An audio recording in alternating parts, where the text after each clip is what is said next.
Hey, we're here with California Department of Food and Agriculture Secretary Karen Ross here at World Ag Expo. This is what, the 48th year of World Ag Expo, the largest farm exposition in the world, is what I'm told, right, Karen? Now, that's what I was told anyway. That's what I've been told. It wouldn't be called World Ag Expo if it weren't, right?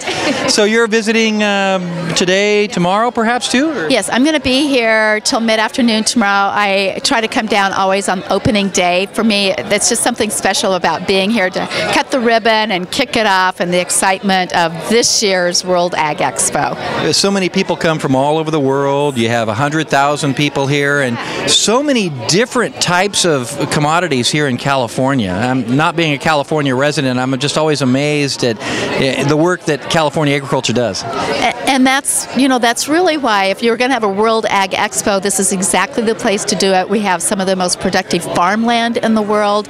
We have 9 of the top 10 productive counties in the United States, and that diversity of the agriculture that we can do here, not just in commodities and livestock, organic practices, large-scale farming that's the most efficient possible.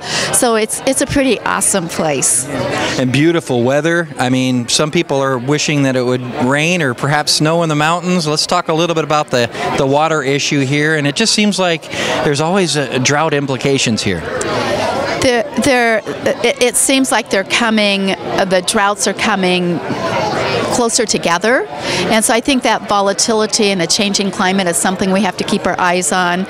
This year we know has been warmer. Last year is the warmest on record, and what you said it is exactly right. If you're going to have a show like this, if you can't have it be raining, then have really great weather. But it could be snowing in the mountains, which is really what we're lacking this year. That snowpack is the most efficient water storage system we have. It melts in May, June, and July and feeds our streams and all the uses that we have for it. That's really the most troubling part of our drought the last few years. Yeah, and a lot of people are just really relying right now on Mother Nature. It sounds like there really, isn't any. I mean, what can you do? I mean, what's the answer, and how big of a crisis is it right now, do you think? It's very, very serious. We were very fortunate, and it kind of restored our faith and refreshed our souls that we had a good December as far as moisture, and then we went 41 days without any precipitation. So January, that's normally our wettest month in this state, nothing happened. Now this past weekend we did have precipitation events in Northern California. We had enough rain to actually increase storage about 5% in Shasta and Oroville, but we didn't get it in places along the eastern Sierras and places that would have made a big difference for us. So it's a very serious year. We have less carryover going into this year. We have very dry watersheds, but there's an opportunity for all of us working together. Each one of us as Californians needs to do what we can do to conserve. Obviously, the interest in reusing our water, recycling our water, improving the management of our groundwater, and looking for those opportunities to recharge our groundwater basins, improve the operational efficiency of our state and federal water project.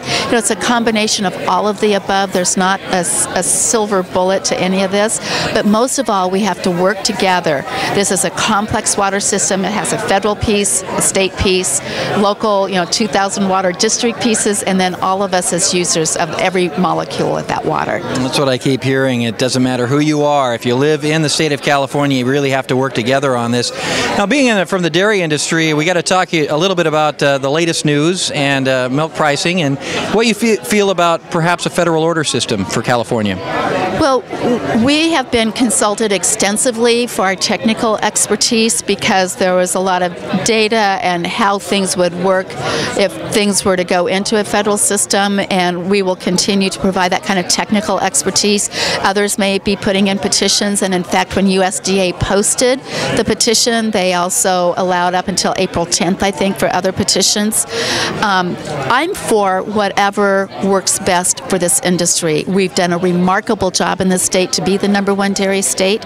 I want it to continue, but our circumstances for when we created our state system 60 years ago are very, very different as far as utilization of fluid milk, which is the highest value. Now we're primarily doing cheese and powders and other products. We used to sell most of our products within the state's borders, and now they go across the country and increasingly around the world. So the volatility, because we're very connected to a global market, global supply and demand, has really changed changed how we look at these things. So I think this will be a healthy opportunity for the industry to truly evaluate what's in this and honestly assess, is this the right way to go? Because the option could also be to make the state system work better. But I want the industry to do what's best for it and for them to work together and be honest in their evaluation of what is the best thing. Yeah, and the bottom line is we need to see these producers, be successful, because that's where we get our dairy products, and we love our dairy. We know that. Well, World Ag Expo here. I don't want to put you on the spot, your favorite thing to do when you come down to Tulare? Besides eating all the good food, because there's a lot of nonprofits that this is a huge opportunity for them to support their activities throughout the year. But aside from that, I'm really always interested in what's the latest in technology, because so many people on the consuming side of our business don't understand all the technology and innovation that's part of what we are. But there's nothing better than seeing the golly gee whiz, look at all the big pieces of equipment.